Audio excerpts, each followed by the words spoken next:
தோழர்கள் அனைவருக்கும் வணக்கம். எனக்கு வந்தோன்னே என்ன தோணுச்சு அப்படின்னாக்கா, நம்ம எல்லாமே ஒரு வட்டமாக உட்காந்து பேசியிருக்கலாம் பொழுது. ஏன்னா எப்பொழுதும் அப்படி தான் பேசுறது. நிறைய முறை நாங்கள் அப்படி பேசுறது வழக்கம் அப்படின்னு வச்சுக்கலாம். பொதுவாக பேசுகிற இடம் வந்து சிவபிரகாஷ் தோழர் வீடு தான். ஏன்னா சிவபிரகாஷ் தோழரை விட எங்களை எல்லாருக்கும் ரொம்ப தெரிஞ்சவங்க யார் அப்படின்னா அவங்களுடைய இணையரும் அம்மாவும் தான். ஏன்னா யார் வந்தாலும் டீ தருவாங்க, சாப்பாடு போடுவாங்க. ஒரு தோழமையோடு இருக்கிறதுன்றது வேற, ஒரு கருத்துக்களை பகிர்ந்து கொள்றதுன்றது வேற. ஆனால் யார் வந்தாலும் வீட்டுக்கு வந்தோடனே அவங்களுக்கு சாப்பாடு போடணும், அவங்களுக்கு டீ கொடுக்கணும், அவங்கள உபசரிக்கணும் அப்படின்றது இருக்குது இல்லையா? அது அந்த குடும்பத்துக்கே உள்ள ஒரு பெரிய குணம் அது. அது நீங்கள் மத்தியானம் வேலைக்கு போயிட்டீங்க அப்படின்னா சாப்பிடாமலும் நீங்கள் திரும்பி வர முடியாது. ஏன்னா குறைஞ்சபட்சம் நாங்கள் சந்திச்சு பேசணும்னா ஒரு 3 மணி நேரம் 4 மணி நேரம் பேசணும்னு வச்சுங்களேன். என்னன்னா இந்த இந்த இவங்க ரிட்டையர்ட் ஆகிட்டாங்க அப்படின்றது வந்து மகிழ்ச்சியா இல்லை வந்து என்னன்னு எனக்கு சொல்ல தெரியல. ஆனால் என்னன்னா நாங்கெல்லாம் சந்திக்கும் பொழுது இப்போ பொன்குமரன் சொன்னார் இல்லையா, நாம வந்து ஒரு ஒரு வாழறதுக்காக ஒரு தொழிற்சாலைக்கு போகிறோம். ஆனால் அங்கே தொழிற்சாலையில் எவ்வளோ பிரச்சனைகள் இருக்குதுன்றது ஒன்று இருக்குது இல்லை. நம்ம ஒரு வேலைக்கு போவோம், ஒரு மாதம் சம்பளம் தருவாங்க, அந்த சம்பளத்தை கொண்டு போயிட்டு நம்ம குடும்பத்தில் கொடுத்து குடும்பத்தை பார்த்துக்கலாம், குழந்தைங்களை படிக்க வைக்கலாம், எதிர்காலத்தை ஒரு நல்ல முறையில் அமைச்சிக்கலாம் அப்படின்னு போனாக்கா அங்கே வந்து ஒரு சர்வதேச பிரச்சனைகள் நம்ம எதிர்கொள்ள வேண்டியதாக இருக்குது. கிட்டத்தட்ட பொன்குமரன் சொன்னது பார்த்தாக்கா ஒரு இந்திய புரட்சி மாதிரி இருந்துச்சு எனக்கு. என்னவோ இது என்னடா இது, இவங்களை அப்படியே எடுத்துகிட்டு போயிட்டு வேற எங்கன்னா வந்து இவங்ககிட்ட பீரங்கி கொடுத்தா வேலையை முடிச்சுட்டு போயிட்டே இருப்பாங்கன்ற மாதிரி இருந்தது. அப்போ எனக்கு என்ன தோணுச்சு அப்படின்னா, அப்போது எனக்கு இந்த சர்க்கிள் எல்லாமே எனக்கு வந்து அறிமுகப்படுத்துறது வந்து வேந்தன்.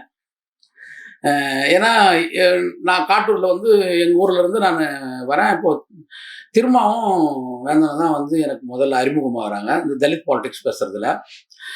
அப்போது இந்த மாதிரியான தோழலாம் அறிமுகப்படுத்துகிறாங்க. ஒரு முறை விம்கோவில் வந்து பக்ரூலி அருளியார் வந்து அவருடைய கூட்டம், அந்த கூட்டத்துக்கு வந்துருக்கோம். அங்கே தான் சிவபிரகாஷோட சேகரத்தோட முதல் நாங்கள் சந்திக்கிறோம். இவங்க தான் முன்னின்று அந்த கூட்டத்தை நடத்துகிறாங்க. வெறும் ஒரு தொழிலாளர்கள் அப்படின்றது மட்டும் இல்லாமல் தொழிலாளர்கள் பிரச்சனை பேசாமல் தொழிலாளர்களுடைய அரசியலை பேசுறது தான் எனக்கு ரொம்ப முக்கியம். தொழிற்சங்கங்கள் யாருனாலும் நடத்துவாங்க, அது வேலைக்கு போகிறவங்க எல்லாமே சேர்த்து தான். ஆனால் அந்த தொழிலாளர்கள் வந்து தொழிலாளர்களுக்கான அரசியல் பேசுறதுல இருக்குது இல்லையா, அந்த அரசியலை வந்து ஒரு சர்வதேச அரசியலோடு இணைக்கிறது. வெறும் ஒரு எம்ஆர்எஃப் தொழிலாளராக மட்டும் இவங்க அறிமுகமாகல, வேலை செய்யலை. அதை சுற்றி இருக்கிற எல்லா தொழிற்சங்கம் கும்மிடிப்பூண்டி வரையும் போவார் சிவபிரகாஷ் தோழர், நான் பார்த்துருக்குறேன். போயிட்டு அங்கே இருக்கிற எல்லா தொழிலாளர்களை அணிதிரட்டுறது, அங்கே இருக்கிற பிரச்சனைகளை கையில் எடுக்கிறது, இப்படி தொழிலாளர்கள் ஒருங்கிணைகிற மாதிரி முதலாளிகளும் ஒருங்கிணைவாங்கன்ற ஒரு எச்சரிக்கை உணர்வை பற்றி அவர் கவலைப்படுறதே கிடையாது. ஏன்னா தொழிலாளிகள் ஒன்று சேர்றதுனால பெரிய லாபமும் இல்லை நஷ்டமும் இல்லை. ஆனால் முதலாளிகள் ஒன்று சேர்ந்தாங்கன்னா நம்மளுக்கு என்ன நடக்கும் அப்படின்னு ஒன்று இருக்குது இல்லை. அந்த பேராபத்தை பற்றி அவங்க கொஞ்சம் கூட உணர்றதே கிடையாது. இந்த மாதிரி வந்து ஒரு போக்கு உங்ககிட்ட இருக்குது அப்படின்னு சொல்லி அந்த குடும்பமும் அவங்கள கட்டுப்படுத்துறது கிடையாது. அவுத்து விட்டாச்சு 2 பேருமே வச்சுங்களேன். எங்கன்னா போய் சுத்தின்னு கடை எதனா பண்ணு, என்ன அவ்வளோதான், உன்னை ஊரில் சொல்லுவாங்கள்ல தனி தெளிச்சு விட்டாச்சு அப்படின்ற மாதிரி இருக்குங்கன்னு வச்சுங்க. அப்போ சேகரத்தோடருக்கு வந்து ஒரு வீடு வந்து வாடகை வீட்டில் இருப்பார். எங்களுக்கு வந்து தங்குற இடம் எங்கே சுற்றிட்டு வந்தாலும் நாங்கள் தங்குற இடம். வந்தோம்னா இரவு அங்கே சாப்பிடுவோம், அங்கே தங்கிவோம். மாடியில் வந்து ஒரு மணிக்கெல்லாம் சண்டை ஸ்டார்ட் ஆகிடும். அடிச்சுக்காத குறை தான். அதுக்கப்புறம் தூங்கிடுவோம். யார் எப்போ தூங்கினாங்கன்னு தெரியாது. திரும்ப காலையில் இருந்து திரும்ப வழக்கம் போல் யார் கூட பேசிக்க மாட்டோம். ஏன்னா எங்களுக்குள்ளே இருக்கிற அந்த கருத்து மோதல் இருக்குது இல்லை, நாளைக்கு புரட்சி நடத்துற மாதிரி. அதாவது அந்த புரட்சியில் என்ன நான் ஒரு எதிரியாக இருப்பேன், இல்லை வந்து சேகத்தோட ஒரு எதிரியாக இருப்பார், இல்லை சிவபிரகாஷ். இங்கெல்லாம் மத்திய எங்கே போவோம்னாக்கா சிவபிரகாஷ் தான் போவோம். காலையில் ராத்திரி இந்த மாதிரி பிரச்சனை ஆயிடுச்சு, டீ கடை என்ன ஆயிடுச்சு, அவன் இப்படி பேசிட்டான் இவன் இப்படி பேசிட்டான்லாம் விட மாட்டேன் நான் இல்லை அப்படின்ற மாதிரி ஒரு சிவபிரகாஷ் இவங்களெல்லாம் உட்கார வச்சு நான் ஏதோ பெரிய ஒரு ஒரு சர்வதேச கூட்டம் மாதிரி மொத்தம் 5 பேர் தான். அந்த 5 பேர் உட்காந்து நாங்கள் பேசி முடிவு பண்ணி ஒரு முடிவுக்கு வந்துடுவோம். நாங்கள் முடிவுக்கு வந்து திரும்ப டீயில் சாப்பிட்டு திரும்ப வழக்கம் போல் திரும்ப சண்டை நடக்கும். இது எல்லாமே ஒரு கட்டத்தில் வந்து எங்களுக்கு சலிப்படையாது. ஏன்னா ஸ்பான்சர் வந்து சிவபிரகாஷ் இது எல்லாத்துக்குமே ஸ்பான்சர் யாரும் சிவபிரகாஷ் தான் வச்சுக்கல.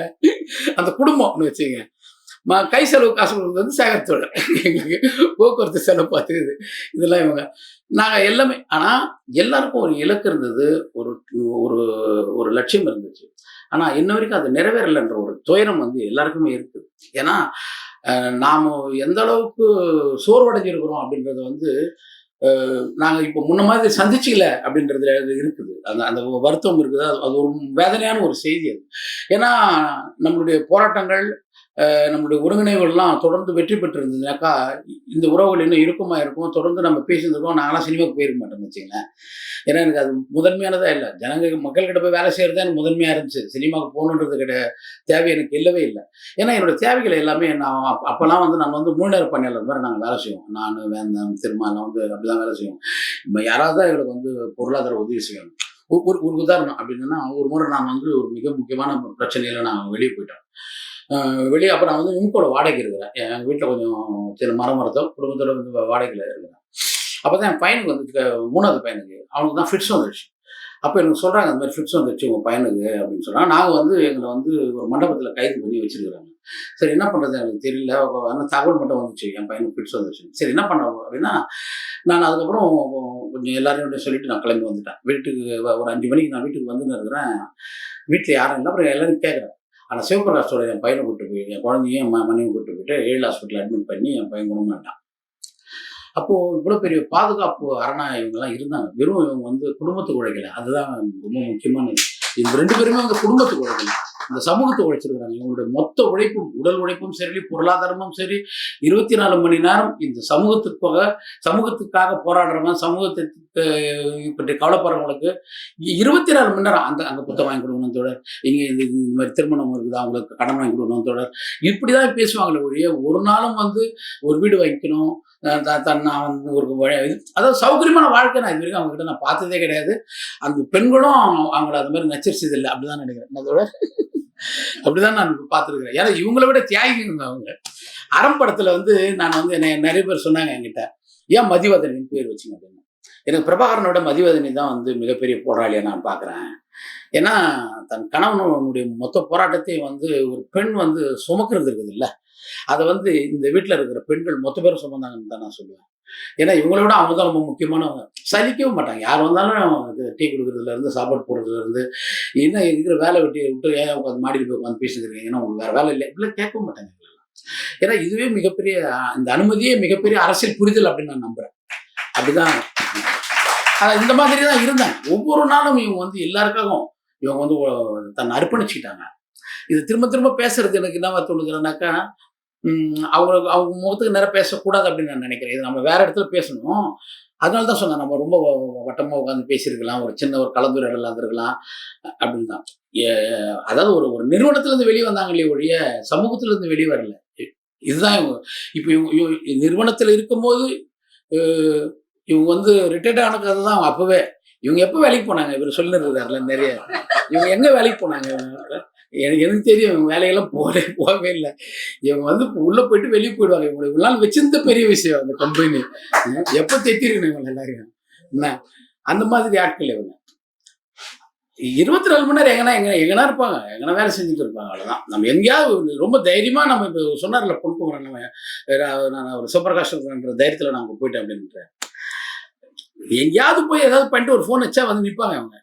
அவங்க 108 மாதிரி வச்சுங்களேன். இவங்க வந்து சர்ன்னு வந்து விற்கிறாங்க மாதிரி. ஆனா ஒரு பொலிட்டிக்கல் ரோல் எங்களுக்கு இருந்துச்சு. திருவொற்றியூர் தான் ரொம்ப முக்கியமானது. அது எல்லா விதமான அரசியலும் பேசும். தமிழ் தேசியம் பேசும், ஈழ தமிழர்களுக்கான அரசியல் பேசும், பகுத்தறிவு அரசியல், எல்லா அரசியலும் பேசும். அது அவ்வளோ பெரிய உரையாடல், எங்களுக்குள்ள நடந்த உரையாடல்களும் தொகுத்து இருந்தாலே ஒரு முக்கியமான புத்தகமா இருந்திருக்கும். அது வந்து அதாவது குறைஞ்சபட்சம் அதுல வந்து ஒரு மிகப்பெரிய அறிவுபூர்வமா இல்லைன்னாலும் இப்படி ஒரு உரையாடல் வந்து இருந்திருக்குது அப்படின்றதுக்கான ஒரு பதிவாக இருந்திருக்கும். அந்த அளவுக்கு வந்து இருந்தோம் நாங்க எல்லாருமே. ஒரு கட்டத்தில் என்ன ஆகுதுன்னாக்கா, இந்த அரசியல் இந்த இறுக்கம் இருக்குதுல்ல, அதனால வந்து நமக்கு ஏற்படுகின்ற அன்றாட நெருக்கடிகளின் வழியாக நம்ம என்ன பண்றோம்னா அதுல இருந்து செதறி ஓடுறோம். ஏன்னா முதலாளித்துவத்தினுடைய மிகப்பெரிய ஒர்க்கே என்னன்னா, முதல்ல சமூகத்தை வந்து தனித்தனியா பிரிச்சிருது, அவங்களுடைய தேவைகளை வந்து நெருக்கடிக்குள்ளாக்குறது. அந்த நெருக்கடிகளுக்காகவே அவங்க வந்து 24 மணி நேரமும் எதிர்கொண்டுக்கினே இருக்கணும். குறைஞ்சபட்சம் அவங்க வந்து சமூகத்துக்காக நம்ம சிந்திக்கணும்னு அப்படி திரும்பி பார்த்தாங்கன்னா கூட சரி, அது ஒரு வழக்கா மாறிடணும் அப்படின்றதுல வந்து ஒரு அரசும் ஒரு முதலாளியும் கை கோர்க்கிற அந்த இடம் இருக்குது இல்ல, அந்த இடத்துல தான் வந்து இந்தியாவில் இருக்கிற இந்த சமூக விடுதலைக்காக போராடின மொத்த குடும்பங்களும் தோர்த்துருக்குது. அதை தாண்டி குடும்பத்தை கைவிட்டு வந்தது மிகப்பெரிய தோழர்கள் எங்க இருந்தாங்கன்னா சிறையில் இருந்தாங்க. ஆனா இதையெல்லாம் தாண்டி ஒரு சமூக விடுதலைக்கான மிகப்பெரிய ஒரு உரிமை போராட்டங்கள், கருத்தியல்களாக, உரையாடல்களாக, விவாதங்களாக, பல்வேறு தத்துவங்களாக நம்ம கிட்ட வந்து ஒரு ஒரு துண்டறிக்கைகளாக, மிகப்பெரிய பிரச்சாரங்களாக நம்ம கையில வந்து சேர்ந்திருக்குது அப்படின்னாக்கா அது ரொம்ப சாதாரண விஷயம் இல்லை. அந்த விஷயங்கள்ல இவங்க ரொம்ப முதன்மையானவர்கள். அதாவது வட சென்னையில வந்து மிகப்பெரிய ஒரு அரசியல் பலம், மக்கள் அரசியல் அப்படின்றது இருக்குல்ல. எல்லா விதமான அரசியலும் இருக்கும், ஆனா மக்கள் அரசியல் இருக்குதுல்ல, அது ரொம்ப முக்கியம். ஏன்னா அந்த ஸ்ட்ரைக் காலங்கள்ல வந்து இவங்க வாழற பகுதியிலே இருக்கிற எதிரிகளை வாழற பகுதியில் எதிரிகளை சம்பாரிச்சுக்கணும். எந்த தொழிலாளர்களுக்காக நம்ம போராடுறோமோ அந்த தொழிலாளர்களே நமக்கு எதிராக நிற்பாங்க. எந்த முதலாளிகளை நம்ம கடுமையா பேசுறோமோ, எந்த முதலாளிகளை நம்ம வந்து செயலிழக்க வைக்கணும்னு நினைக்கிறோமோ அந்த முதலாளிகளை வந்து பலமிக்கவர்களாக மாத்துறதுக்கான வேலையை ஒரு தொழிலாளர்கள் செய்வாங்க. அப்ப என்ன ஆயிடுதுனாக்கா, யாருக்காக நம்ம போராடுறோமோ அவங்களே நாம வந்து அவங்களே நம்மளுக்கு எதிரியா மாறும் பொழுது நாமே இந்த போராட்டத்தை முன்னெடுக்கணும் அப்படின்ற ஒரு சலிப்பு இவங்க கிட்ட இருக்கவே இருக்காது. ஏன்னா தொடர்ந்து மக்களை அரசியல் படுத்துறது மட்டும்தான் நம்மளுடைய வேலை. மக்கள் அரசியல் பெற்றுட்டாங்கனாக்கா நமக்கு வேலை குறைஞ்சிரும், விடுதலை ரொம்ப இயல்பா நடந்துரும். அப்போ புரட்சியினுடைய மிக முக்கியமான வேலை என்ன வருதுன்னா, மக்களை தொடர்ந்து அரசியல் படுத்திட்டே இருக்குது. ஆனா மக்கள் அரசியல் படுத்தி நம்ம அதில் தோல்வி அடைஞ்சிட்டா நம்மளை நம்பிட்டோம்னாக்கா நாம் என்ன பண்ணுவோம்னா, நம்ம பேசுகின்ற எல்லா உரையாடல்களும் விவாதங்களும் நம்மளுக்கான அறிவு லிபரேஷன் சம்பந்தமான நாலேஜ் எல்லாமே என்ன வேணா என்னுடைய சொந்த கருத்தை ஒரு கட்டத்தில் மாறி அதுவே என்னை வந்து சளிப்படைய வச்சு சோர்வடைய வச்சு இல்லை மன உளைச்சல் காலாக்கி நானே அந்த மக்களுடைய மிகப்பெரிய எதிரியா மாறதுக்கான ஒரு வாய்ப்பை அதை உருவாக்கி கொடுத்துரும். அப்போ மக்கள் கேட்கறாங்க கேட்கலன்றதுலாம் பிரச்சனை கிடையாது. மக்களை அரசியல் படுத்துறதுக்கான வேலையை தொடர்ந்து செய்யுது. ஏன்னா அப்பங்கிட்ட பேசுறோம், ஒத்துக்கலைனாக்கா அவன் பையன்கிட்ட பேசுறோம், பையன்கிட்ட பேசுறோம், அவங்க கேட்டுக்கலைனாக்கா பேரங்கிட்ட பேசுறோம். தொடர்ந்து ஒவ்வொரு தலைமுறையும் நேரடியாக சந்திச்சு அவர்களிடம் வந்து அரசியலை பேசுறது, அவர்களை அணிதிரட்டுறது வழியாக அவர்களை கண்காணித்து அவர்களுக்கான விடுதலைக்கான வேலை திட்டங்களை வகுத்தளிக்கிறது, அதன் வழியாக ஒரு மிகப்பெரிய ஒரு ஒரு லிபரேஷனை உருவாக்குறது இருக்குதுல்ல, அந்த வேலைகளை செய்யறது வந்து எப்பொழுதும் அது நிற்காது. அதை நான் சினிமாவுக்கு போனாலும் நடக்கும், இல்லை ஒரு வாட்ச்மேன் வேலைக்கு போனாலும் நடக்கும். ஏன்னா அரசியல் என்பது தான் நம்மளுடைய மிகப்பெரிய அறிவியல். அந்த அறிவியலை எழுந்துட்டு நம்ம வெளியே போக முடியாது. ஏன்னா மனித வாழ்வு என்பது அறிவியலோடு தொடர்புடையது. அறிவியலிலிருந்து வெளியேறுகின்ற மனிதன் ஒரு மதவாத சக்தியினுடைய பின்னால போயிடுவான், இல்லை ஒரு சர்வாதிகாரத்தினுடைய கொடுங்கொன்மைக்கு தன்னை வந்து அடிமையாக வந்து தகவமைச்சுப்பான். இல்லைனாக்கா யாருக்கு எதுக்குமே பயன்படாத ஒரு இயலாதவனா மாறி ஒரு கோழையா மாறிடுவோம். அப்போ ஒரு அரசியல் தான் நம்ம எப்பொழுதுமே வந்து ஒரு விடுதலைக்கான சிந்தனையை உருவாக்குது. அந்த விடுதலை சிந்தனை தான் நம்ம எப்பொழுதும் வந்து ஒரு திடகாத்திரமான தைரியம் மிகுந்த மனிதர்களாக மாற்றி அமைக்குது. அப்போ திடகாத்திரமான மனிதர்களை நாம் உருவாக்குறதுக்கு தான் நம்மளுடைய வேலை திட்டங்கள். அந்த வேலை திட்டங்களை மிக செவ்வன செஞ்சவங்க இந்த ரெண்டு பேருமே. நிறைய பேர் இருந்தாங்க, ஆனா இவங்க ரெண்டு பேரும் எங்களுக்கு வந்து ஒரு பெரிய ஒரு கேப்டன் மாதிரி இருப்பாங்கன்னு வச்சுக்கோங்க. ஒரு மூத்த கிட்டத்தட்ட ஒரு வயசு 2 வயசு தான் வித்தியாசம் இருக்கும். ஆனா அப்படி இருக்க மாட்டாங்க. அவங்களுடைய இப்போ நீங்க அவருடைய ரிட்டையர்ட் ஏஜ்ல இருந்து நீங்க அவரை பாக்குறீங்க. நான் சொல்றது அவருடைய 30 வயசுல 28 வயசுல அவர் வந்து ஒரு 60 வயசு ஆள் மாதிரி தான் இருப்பார். சிவபிரகாஷ் வந்து அப்படிதான் இருப்பார். ஏன்னா தலைமை பண்பு என்பது அப்படிதான் இருக்கும். தலைமை பண்பு அப்படிதான் இருக்கும். இவர் சொன்னார்ல பொன்குமரன், ஏப்பா நீ வந்து உன்ன மாதிரி பேசுவாப்பா சிவபிரகாஷ் அப்படின்னு சொல்றது இல்ல. ஒரு விஷயம் சொன்னார்ல, உன மாதிரி பேசுவாரப்பா சிவபிரகாஷ் அப்படின்னு சொல்லி சண்முகம் பேசுவாங்க சொன்னீங்கல்ல, அது என்னது? இது நான் ஒருத்தரை உருவாக்கி இருக்கிறேன். அந்த நான் தான் உருவாக்கி இருக்கிறேன். ஆனா அவர் மேல மிகப்பெரிய நம்பிக்கையை வந்து ஒரு சமூகம் பெறுது இல்ல, அதுதான் வந்து ரெவல்யூஷனுடைய மிகப்பெரிய பேசிக் ஒர்க்.